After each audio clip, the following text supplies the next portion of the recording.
Yo. There you go. You were the first person to say something. Let's see if...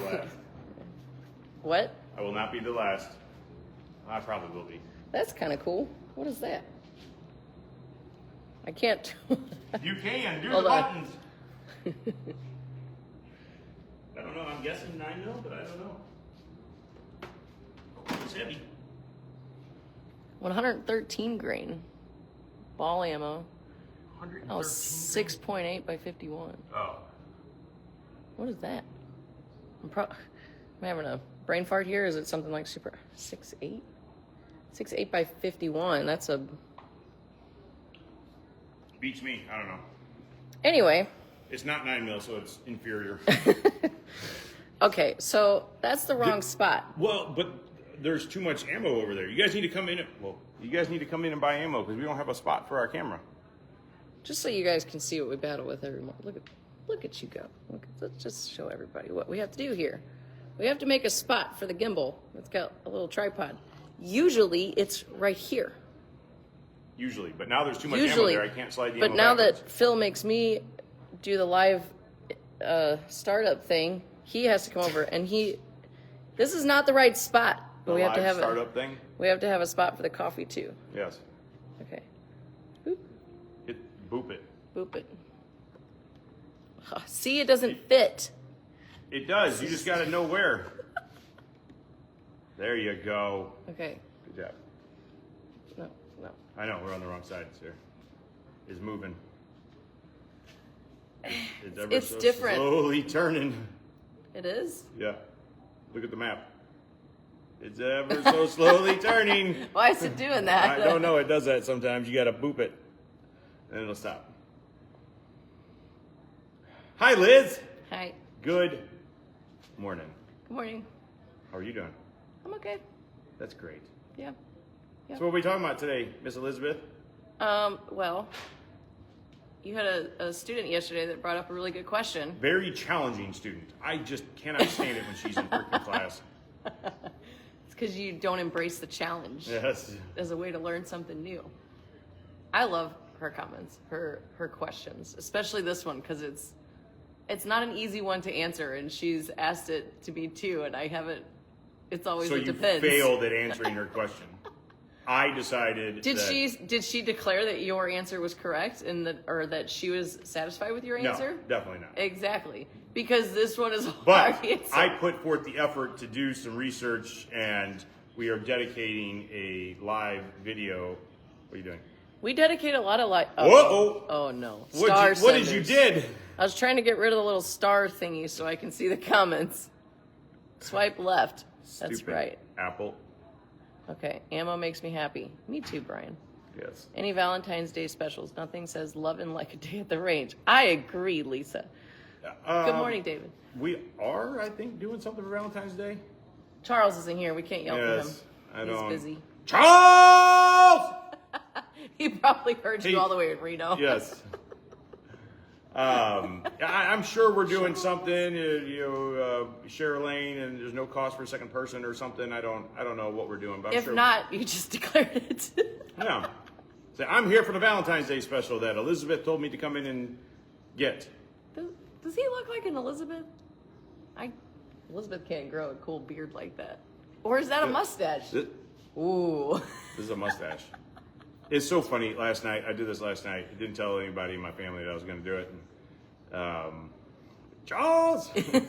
I came downstairs, and Austin was sitting at the kitchen table, and he was like, da-da-da-da-da, and he looked up and was like, whoa. Did he start crying? No. You've seen those videos Oh, where yeah. the kids start crying because their dad when my shits kids on were their beards? little and I shaved off my big beard, I don't remember them crying, but definitely like, who the hell are you? Yeah. Yeah, it was totally different. So, but yeah, I just decided to do a thing, and that happens. I'll keep it for a couple of days, and then I'll shave it off. Start over. Hair grows back.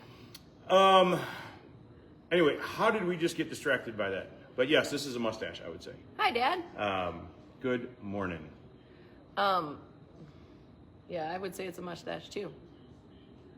Didn't we have this argument before? We did before. I don't remember how it was resolved. I'm sure it wasn't resolved. Right. Probably not. So Anyway.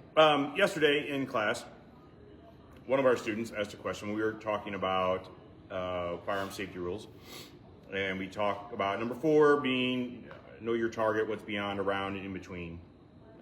You're responsible, blah, blah, blah, blah, blah. Her hand goes up. How far? How far what? Like, how far is the bullet going to go? It depends. That's what everybody says. What does that mean? So, truly, it depends. Okay? So, I asked a clarifying question. We kind of got into legalities a little bit of self-defense and being a responsible person and not trying to hurt other people. But then where does that responsibility stop? If there's structures, if Elizabeth is the bad guy and I have to shoot the bad guy and I miss, or I go through her and into a house or an office building or whatever, I don't necessarily have. It's not reasonable for me to need to know what the structure is. Is it bulletproof? Is it not? Where the people are that are in there? Yada yada yada. So we kind of went down that path a little bit, and then we just got into, in the context of safe shooting. If I'm going to be at my friend's farm, how far is the bullet going to go? Well, obviously that depends on a lot of things. The caliber, the tool that you're using, the angle that you're shooting at, all sorts of things. But to qualify or quantify it, I don't know what the correct term would be. I said, how about I'm shooting my 9mm handgun and I'm pointed straight out as perfectly level as can be in front of my face, and I pull the trigger, how far is the bullet going to go? I guesstimated between 80 and 120 yards, something like that. For what? For a 9mm, my shadow handgun, yeah. Handgun. But this morning I looked it up. 220 yards. That's where it'd go. That's for it to hit fall, the ground. like hit the ground. Hit the ground. 220 right. yards for a 9mm. If everything was perfect. Yeah, if everything was land. flat, I was shooting on flat ground. There was nothing between me and 220 yards away. With a 10-yard zero, my dot is on at 10 and at 60-ish. And so after 60 yards, it's dropping pretty darn fast. And obviously, there's all sorts of variables in the bullet, in the speed, and all this kind of crap. But in broad terms, right? We're not going down that whole path. In broad terms, it will drop. We measured this morning 5 feet. So it'll drop 5 feet, 220 yards. Does that mean if there's your prized possession is at 250 yards, directly behind the path, that you have nothing to worry about? Absolutely not. What if there's something 500 yards away? Still, that's not a safe way of doing things. I just have a quick question. Go. What about the little bitty guys, the little light bullets, like Liberty Defense? They have super ultra light bullets that travel like 2,000 feet per second. Yeah. Okay. So is that gonna go? Because there's not as much momentum because the bullet's lighter. No, there's more momentum. There's not as much mass. There's not enough inertia. Okay. Yeah. Okay. So there's not enough mass to keep it going at a certain speed for a prolonged period of time. Right. So it will slow down sooner, but it starts out faster. Okay. I don't know the answer. I could try to look it up, but I don't know if I'd want to. I'm actually kind of interested. I don't know that I'll do it here on the live. But, yeah. I want to know that. I wonder how close they would be. Yeah, that's 10 mil. That's traveling 2,400 feet per second. I'll get to that. Okay. So again, that's everything being perfectly level. Now, if we change the trajectory, even just a little bit, that changes significantly. Can you get rid of this thing that's in front of my face? We don't have any. Thank you. I know you can't. You guys can't see it, but there is. We don't have any 9mm. Blocking something, Liberty. blocking all this beautifulness. We don't have any Liberty. Sorry. Only 380. So we just. I mean, I could look it up to see, but I was just kind of curious off the top of my head. So what's the 380 moving at? Wait, I lied. We don't. Good I job. thought the ammo ink stuff was Liberty, but it's not. Okay, Paul, Phil. good morning, and thank you. So if we change, just step back for just a second. If we change the trajectory just a tiny little bit, I mean just a tiny little bit, it'll make a huge difference in how far the same bullet could travel. So we also looked up, Gordon, yes, I already shaved. We also looked up like max distance of a 9mm. If everything's perfect conditions and you can get the pistol at the right angle, I don't remember what they said the right angle was, 32.37 degrees. That depends on how tall you are, too. I Well, mean, right? Because it's yes. going to hit the ground sooner if you're shortly like me. Yes. To a point, I mean, not significantly. Right. I don't think. It's starting to get a little bit too much trigonometry in there for me and my little peep. Trigonometry? I call my dog that sometimes. Go. But essentially, it can go a mile and a half, which is that's a long way for a 9mm. That's a lot. Yeah, that's a long way. So, really, what it comes down to in the context of safe shooting. Oh, what the hell's going on here? Beating hammers, and suddenly he's got you. OnlyFans is next week. That's next week. God, dang it! That's funny. Get out of here. By the way, everybody needs one of those things. It feels so good to go out and smash the crap out of with a freaking sledgehammer. We'll ask Man. John for that in our rage room. We could do that downstairs. I actually was kind of thinking about bringing it in sometime and I doing would that love and then to. shooting guns. Okay. Having to run from like bay 1, you got to beat the crap out of it and run over to bay 3 and shoot guns. In case you don't know, just to follow up on the squirrel chasing moment. Sorry, it's Dima's fault. I agree with you, but still, it's funny as hell. Tell them what you got. The sledgehammer thing. It's called a Hax pad. It's just this pad that you put on a concrete floor, okay, and you can beat the crap out of it with a sledgehammer, just like you could. Just a normal sledgehammer. You don't have to have something that goes with it. Nope, What just about any dead sledgehammer. blow? Like, would it bounce? I mean, dead blows aren't supposed to bounce, but they're more rubber, so. Yeah, but you couldn't get something heavy enough. A dead blow? Yeah. Oh. I mean, I'll bring in a dead blow that's heavy. I promise. okay. I mean, you could. I don't see why you wouldn't be able to do it. But instead of having to use a sledgehammer on like a big tractor tire, Oh yeah. you have this thing. You can carry it around. You can throw it down, and it's pretty. Man, it feels so good to beat the crap out. It's called a Hax pad. Haxe. It's local. Local guy made it. Buddy of mine. So support him. Oh, Check him cool. out. All right. Anyway, 9mm could travel up to a mile and a half. Right. If everything's perfect. Okay. That's just the 9mm. Now, when you start looking at rifle calibers, that grows significantly because the speed of the bullet, the design of the bullet, it's designed to fly better, and it's traveling at faster speeds, obviously depending on caliber and all that sort of stuff. That can grow exponentially. Your responsibility as a responsible person is to understand that you own that bullet till it stops moving. Okay? So you need to do everything in your power to control the distance with which the bullet could go.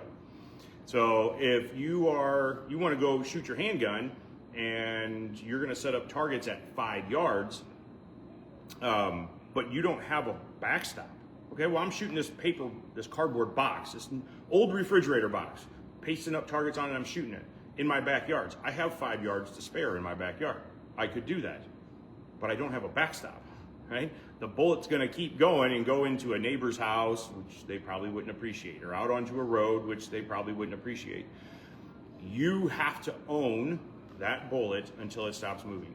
You own the responsibility for being reasonable in having a backstop. When you come to a place like us or other, well, most shooting ranges, an indoor range is almost always going to have a good backstop. Outdoor ranges, some places that call themselves ranges, or it's a home-built range, they have a. Good morning, Jim. I'm going to spill that. Don't do that. They have a. How can I do this? They have a target that's this big, and their backstop is this big. Okay, that don't cut it, right? Now, if you hit your bullseye every single time, and the backstop was sufficient to, how did I lose? It's right there. Oh, it's because that one was upside down. And the backstop was of a sufficient material to stop the bullet, and I can hit the bullseye every single time, then sure, no problem. But you make one little mistake and it could be catastrophic. Yeah, that's Right? not good. So, Not worth it. big So- picture, it depends on a lot of things, right? So some good backstops. So I went to where I actually took my CCW class a long time ago. I went to somebody, it was a backyard CCW class, and at least the shooting portion was. And the guy had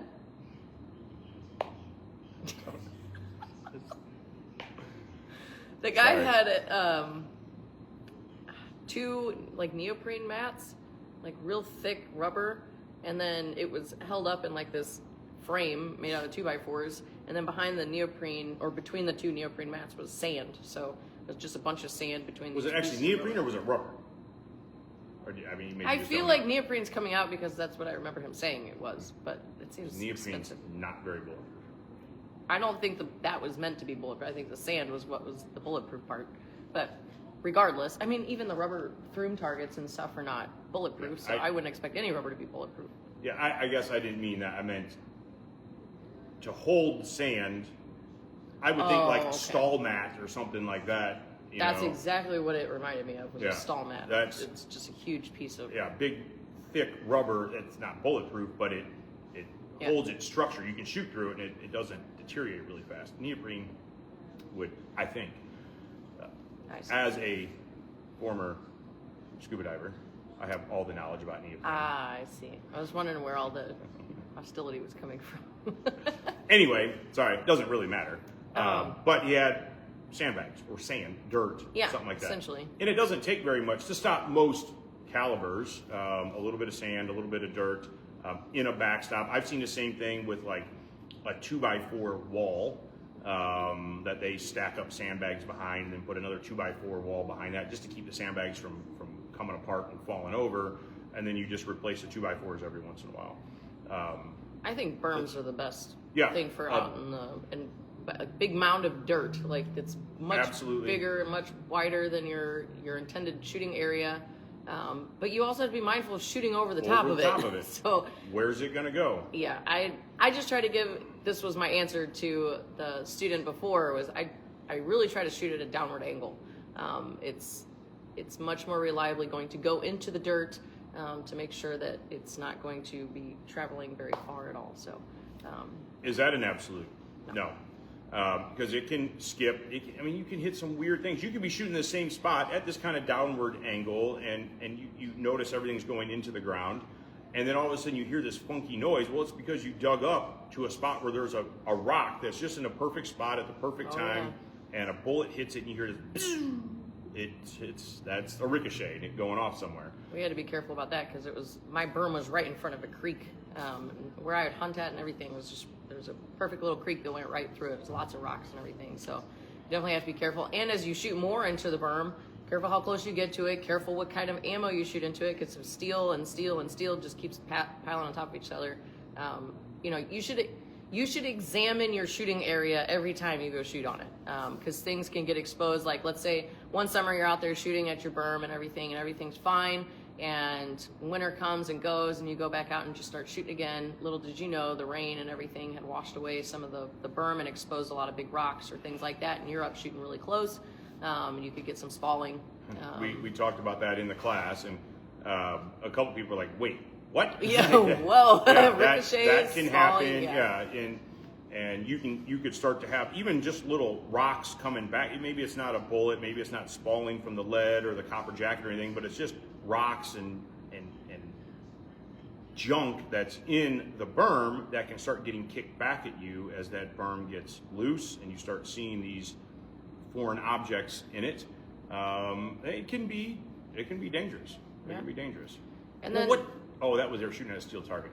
The political thing. oh yeah. Well, that was going to be another one of my points, is like, know your target and what is beyond. That's rule number 4. So Yeah. what are you shooting at? And obviously defensively, is the situation justified? If you're recreationally shooting and you're shooting at some steel, first off, the type of steel that you shoot at is incredibly important. The Yes. caliber that you're shooting is important. How close you are to that steel is also very important. Do not- You're the expert on that, so Yeah, do not shoot at mild steel. what I mean by mild steel is not purposeful built targets. People will find all sorts of random stuff. I'm sure as a country girl, you guys did this. I know I did this. We find some old tractor parts or something and start shooting at it and stuff. And you're just asking for trouble. And here's why. You know, in a lot of, I mean, we had an old beat up frying pan. And I'm like, okay, we're gonna go shoot it. Just because it's a thing. Shoot everything. And the bullets go straight through it. But what happens is it starts tearing off little pieces of that object. And those little pieces, if you hit just right, can then come back at you. If you shoot steel that's thick enough that doesn't allow the bullets to go through, okay, but it's a mild steel, so it causes deformations in the, let's call it a plate, in the steel plate. The next time you hit just in the right spot, you can start sending little fragments of those deformations back at you, right? That's when you start picking pieces of steel out of your arm or out of your face because it's throwing these little mushroomed out deformations back at you. Wear safety glasses. Wear safety glasses. Shoot purposeful steel, AR-500, AR-550. And then that also depends on distance. With a 9mm at 7 yards, generally accepted safe distance. You can shoot them a little bit closer if it's angled correctly and all that stuff. But at 7 yards, a 9mm is not going to ding an AR-500, a 3/8 inch AR-500 plate for nothing. A 5.56 will go right through it, depending on the bullet, or cause a major deformation in it, a little pit. And again, then you start shooting with your 9mm, and it starts throwing that stuff back at you. So you got to be careful. You got to know your target, and then what's beyond and around it. At least you know now that even if all this stuff is like, holy crap, I didn't even think about all that. It's fine. I didn't think about it when I grew up out in the country and was shooting beer cans and whatever else I could find. So, but now you know that it's worth investigating further because things can happen. And I mean, it was all over the news not too long ago. So just pay attention to that stuff. Generally, they're not going to be life-threatening injuries, but they're hurt, and they could be. I'm not going to say that they're never going to be. They definitely could be, where you can get a nice little gash. And please wear safety glasses. It's not always assume that you need to wear safety glasses when you're out shooting the country, but do it. You only got 2 of these guys, and it's worth it. So good morning, Ritz. Ritz, good morning. Martin. We missed Martin. Martin, good morning. I often talk about that when I talk about safety gear, eyes and ears. Ears are very easy for people to remember because even if they forget them, they take a shot and they're like, oh, damn, that's loud. It's more comfortable to put earmuffs on. Eye protection, people very, very often just forget it. It's not going to hurt my eyes. And you're right, it probably won't. Probably. Until it does. I mean, just the dumbest crap can happen. Just a piece of brass coming back and booping off your glasses. You're really lucky you had glasses on. Yeah. Dirt, sand, that sort of crap. I don't know what the hell to call it. I want to call it FOD, but that's a like the airplane spit term. That comes out of the gun that when stuff. it fires The junk that comes up from you shooting stuff. Your buddies being a jackass and sending rounds in the ground and kicking stuff up. Whatever. That's a great story for me to tell. One time out in the country. Your what? Birthday party or July 4th or whatever it was? Birthday. Yeah. Birthday. We went out to the country for a friend of ours' birthday party, and we had been shooting all day. We put the guns away. It was time to hang out around the bonfire and sing happy birthday and all this other stuff. Well, one guy showed up late. He was a concealed carrier, and he decided to sing happy birthday with us. At the very end of the happy birthday song, he got up, walked in front of the fire right in the middle of the whole circle, pulled his gun out of his waistband, shot 2 rounds right into the concrete. Bop, bop. Concrete and bullet fragments went everywhere. There was probably 15 of us sitting around the fire, and there was at least 6 people like bleeding quite a bit from their legs and everything, through jeans and all that stuff. Poor little girl that was on the other side of the fire, she got like a little gash on her cheek and stuff. And it's just, and he was like, it's okay, it was in the ground. I'm like, dude, you are a dumbass. You're a jackass. Oh, if he should have gotten his so what just so people understand, beatdown. but what was it that hurt people? It was the jacket from to my knowledge, it was the jacket from the bullets. That copper, it gets very jagged when it breaks away from the bullet. Apart, right? So the bullet hit the concrete and it went into a bazillion little pieces. Yeah. Right? It's lead, so it's very soft. It smushes and essentially comes apart. It gets very hot and comes apart. So you can have pieces of lead. Yes, the bullet came apart, but it came apart and went all over the place, along with little pieces of concrete and pieces of that copper jacket.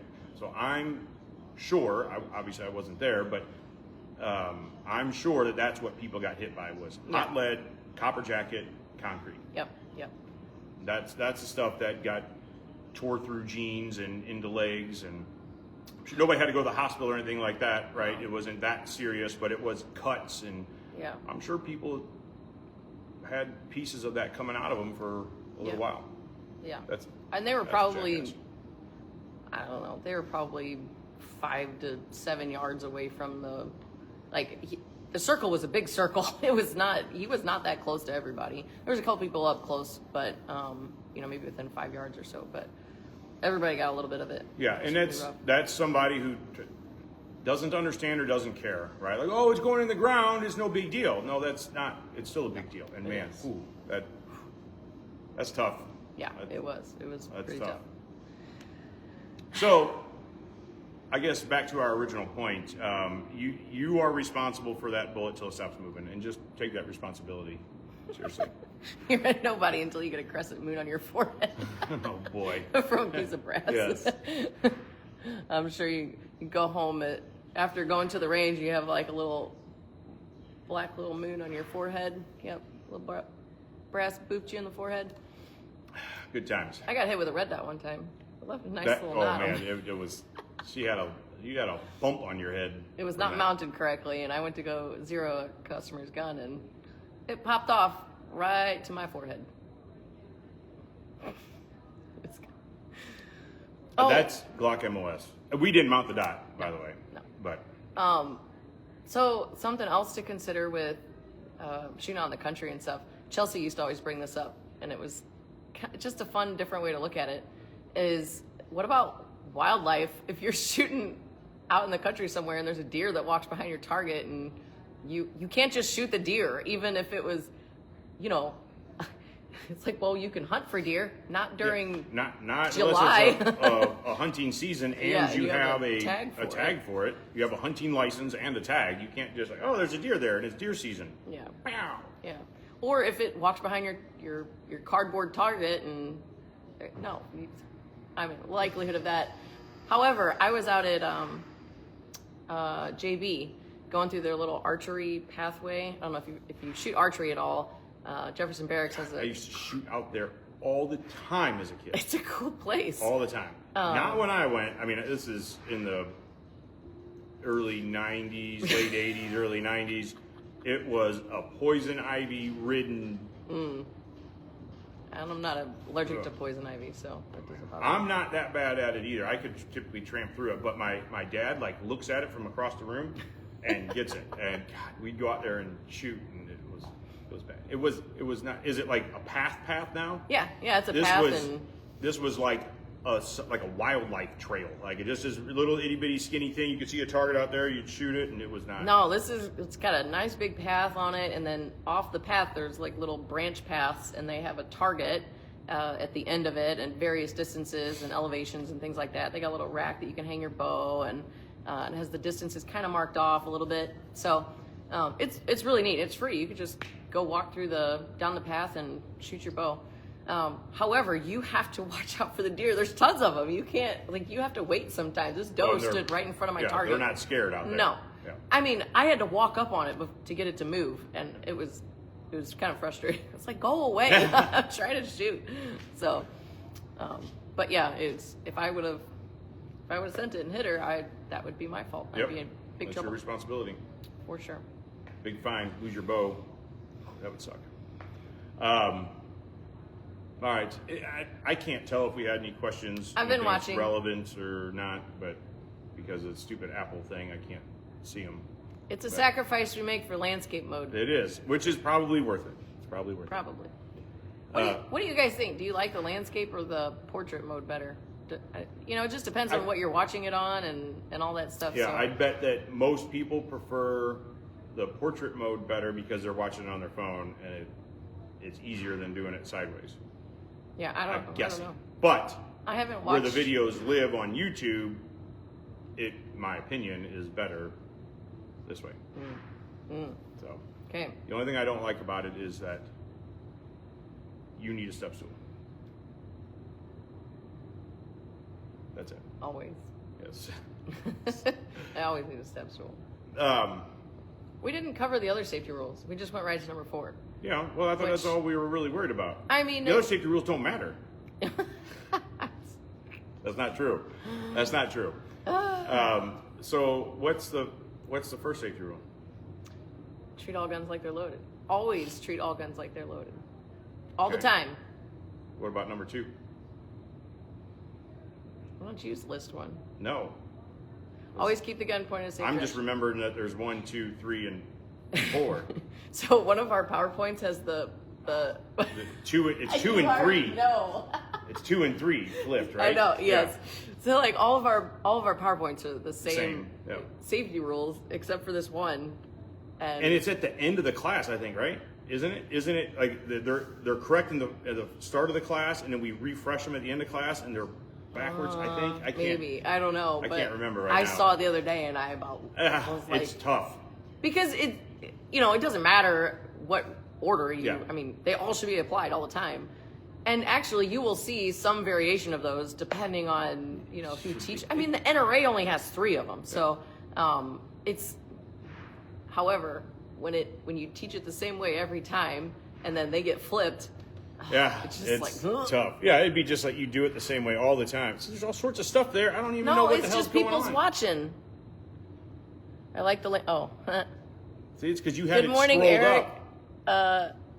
Okay, so I think that's all of that. And then he said, I like the landscape since I can actually see all 3 of you when Vinny is there. Look Vinny at is that here. stash. What do you Also, think, Vin? look at that shirt, hubba Phil. What? Lou's got the hots for you. Okay. Thanks, Lou. Yeah, I know that my face changed a little bit since yesterday. Just a little bit. And rule It'll number change 3. again Monday, maybe. Keep your fingers Tuesday. straightened off the trigger until you made the decision to fire. I like rule number 1 the most. To me, that makes the most sense. Just treat.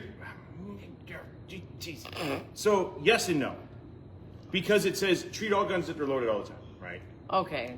So I see. I already see where you're that. going. I have a with this. problem with that. However, I a lot of times will spin it a little bit, and I'll say treat all guns like they're loaded until you know for certain that it's not, and if you need to do something administratively with it, like take your gun apart. I would never shoot my gun in my Your bedroom. house, if it was loaded. Yeah, if it was loaded. But if I want to take my gun apart to clean it, I have to pull the trigger. Yeah. Right? So My articulation of rule number 1 is that you don't just think that comes naturally. And that's what I think most people get confused is when they come and sit down for a basic pistol and I'm harping on rule number 1, like treat it like it's loaded. And they're like, duh, Liz, it's No a gun. shit. Like I'm not gonna point it at myself or somebody else. And so, as soon as somebody comes up to like practice racking the slide or something, the first thing they do is like start looking at it and pointing it and like, what about this? And it's like, especially if you're that new to guns that you automatically get the adrenaline and the fight or flight response, like you're not thinking clearly. And if you think you're gonna naturally handle that gun like it's a gun because it's a gun, you're wrong. That's the first problem most people experience with that rule. super smart people. I will often jokingly, but not really jokingly, say that, listen, I'm not the smartest person in the room. By far. I was like, that's a joke. I teach people how to shoot guns for a living. Okay? You are a rocket scientist. You are a brain surgeon. You are smarter than me. When I put this simple little tool in your hand, you become a bumbling child. Oh, no way. But then they do. I mean, especially if you're nervous and you get you're in your monkey brain, right? You're not thinking logically with stuff. And it's amazing what you see people do by simply putting this thing in their hand. and how careless they can be, how unsafe they can be, they would say that I would never, ever, ever do that. And then 42 seconds later, they're like, That's a laser gun, by the way. this is a laser gun. This shoots laser beams. Pew, pew. It's even hard, you know, when you've been practicing that technique and that behavior for long enough. Something even like that is like when you actually, it just becomes a mindset, and that's so important that you develop that. Every time you set the gun down, you pick it back up again, check it. It takes a fraction of a second, and it's only your responsibility, because if you mess that up, you can't take it back. How many? All right. We're gonna do pointing and knife hands. Sorta. Hold on. I need to unload my gun. Okay. So just so the internet is happy, my gun is unloaded. But how many times, Liz, have you seen somebody check their gun and it's unloaded, but it's not unloaded? Or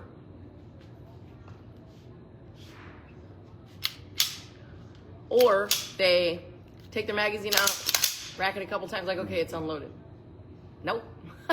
always look inside the gun with intention. Look into the chamber, look into the mag well, look at the back, like look at it, really know what you're seeing, because pick things out and identify it. Because you build the habit of just looking, you'll look right past. You know, pick something out. Do I see the inside of the barrel? Do I see the, you know, whatever. You just pick something. Can I see identify. through the magazine well? Can I see the floor through the mag well? Can I see my ejector? Like, get to know your gun, get to know where bullets can get stuck at. Because there was a student in defensive handgun 1 class, and we were told to unload our gun so we could do some dry practice, and he unloaded his gun. He took the magazine out, he racked it, and then he put it back in its holster, and he didn't look, and I caught a glimmer. Either way, yeah, a glimmering, a little shiny thing, and I was like, "Hey, let's check. Wow! Let's check the gun. Woo, let's check the gun one more time." And sure enough, he pulled the slide back, and the cartridge was stuck right here on the breech face, and it was moving in and out of the chamber. So he racked it, and he pulled it most of the way back, and it still stayed there. It didn't eject out of the chamber. So every time the slide closed, it would go back forward again. So my technique for unloading my gun is magazine, slide, look inside, and then I'll even lock it open and then just do another double check. Because how many times have you pulled your phone out of your pocket to look at the time and you're like, yep, hey, what time is it? Wait, what? You're a human being. Yeah. Don't discredit that for anything. This is a freaking gun. It does not care about your feelings. It does not care about anything around you. You are the only one responsible for this. And the second that you start getting complacent on this, the more gun handling you have, the more that this becomes a response. I mean, it's never more or less a responsibility. Everybody all the time needs to treat guns like this. So I can just not look at it for about 30 seconds. And if it's been sitting in my hands, like, I just can't help it. And I don't hate it. I don't hate it at all. Every time if I set this gun down for a minute, there's little gremlins that run around and put stuff in your gun. Won't pick it back up. I'm gonna look back inside again. If I handed it to you, what are you gonna do? I'm gonna check inside. I watched her do it 5 times, right? I'm still gonna check inside, make sure the gun's actually empty, then put it away, or do whatever it is I'm gonna do with it. Real quick story. You got to get going. No, I don't. Oh, okay. You don't got to get going. I don't have to get going. We've told this story before. A couple years ago, 2 years ago, 3 years ago, we were doing some force-on-force stuff in a class. And in this class, you used real guns that were empty.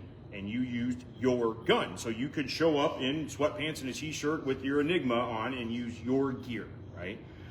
And you go through this whole check-in process where they take your gun and they take it apart and they put a dummy barrel in it.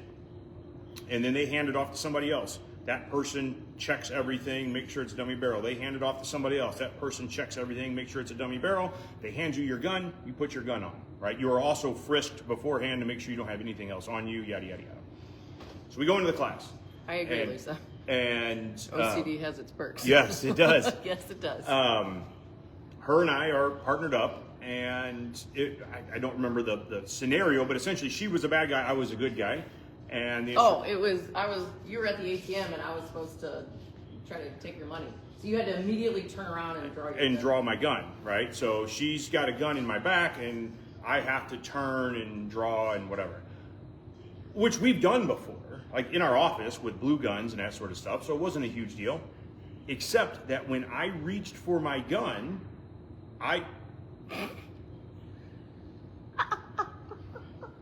tiny things. When I reached for my gun, I really hope you guys can see that, because that's the fireworks. Weird. Yes. I don't know. I don't know if you can or not, but there was just fireworks blowing up behind us. I felt my gun, which was different than what I had felt before. Is always a blue gun. It's not my gun. So when I went for my draw and I felt that it was my gun in my hand, it caused me to stop. I was like, whoa, whoa, whoa, hold up. I know this has been quadruple checked. Can I please just check it again? The instructor's like, sure, yeah, no problem.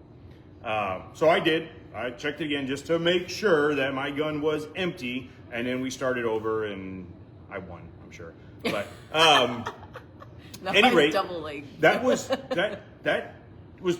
a good thing and a bad thing, right? It's a good thing because, hey, I want to be safe. I don't want to hurt my training partner or anybody that doesn't deserve it. And two, bad thing, what happens if I actually need my gun? I was just thinking about that, and I truthfully don't think the hesitancy. No, I'm not gonna lie and say you can't train that, because just like with jiu-jitsu, it's like you train to stop at a tap, and if you're trying to save your own life and someone taps your shoulder, I'm not letting go. I've actually heard of that happening. You hope you don't let go. You don't, yeah, right. You don't stop until they've stopped fighting you. Anyway, so I think the decision-making process would keep that from happening, because I would hope someone was actually trying to murder you. I think that your ability to point a gun at them would be easier than pointing a gun at me, so unless I was trying to kill you, of which it would probably be still pretty hard. I'm sure it would be, yeah. Yeah, so, it's kind of crazy. That's why force on force that's one reason why force on force is an amazing thing to practice. Yeah. So. Dan says Phil reaches for his gun in the back and is distracted by fireworks. Fireworks, yes. I don't understand the fireworks. Somebody do the fireworks thing. Because the other day I thought it was because I did a thumbs up, and I thought that the Apple AI was saying, good job, and fireworks were blowing up. I don't know where it comes from. It's got to be something on Facebook. Yeah, it's something somebody's doing, but it's very swirly. It makes the whole background turn into fireworks like And I really hope you guys can see it, because if not, we sound like absolute We'll have to morons go right and now. watch it later. Yes. We'll have to figure it out. But. All right. Do you have anything else? I'm off work today, so I'm not even supposed to be here, but we're here, which is almost every Friday. I imagine that. Chris asked me something yesterday. She's like, she goes, I'm sure you'll probably be here anyway. So, yeah, I'll be here. I'll do the thing. I don't really have anything else. I don't know if you have anything else. No. I think that's it. That's it. Well, if you guys need something, come hang out with us. Come get in a class. We've had classes have been awesome. I mean, we talk about this all the time. Of course, we think they're awesome because, especially my classes, they're definitely awesome.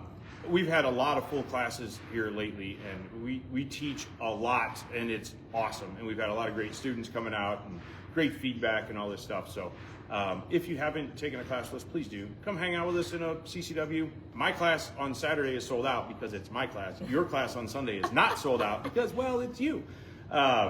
So if you want to take a class with an inferior person, come out on Sunday. And take a class with Elizabeth. If you are already registered for Saturday's class, awesome. You get to hang out with me all day. You're such a mess. I know. But yeah, sign up for a class. Come hang out with us. Anything from basic level to more advanced stuff. You want to learn how to use your red dot. You got a new super awesome red dot on your super awesome gun. Come take a couple classes with us. So if you guys need something, come see us, 14803 Manchester Road in beautiful Baldwin, Missouri. 10 to 8, Monday through Friday, Saturday 9 to 6, Sunday 10 to 6. Stay safe. Be nice to one another. we'll catch you soon. Toodles. Later.